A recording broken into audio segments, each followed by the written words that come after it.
Now, another secret I will share is the reason why that we have it as a huge oblong shape and not a round watermelon.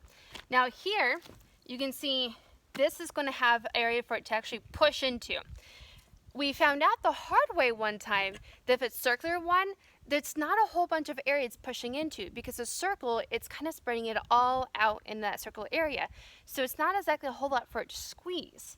But because it's like this, and it's less of a circle to squeeze, it's more of this shape right here, it's going to explode better and it'll explode faster. So that's the reason why we recommend this type. So we were up to 30. Let's see how many more. 31, 32, 33.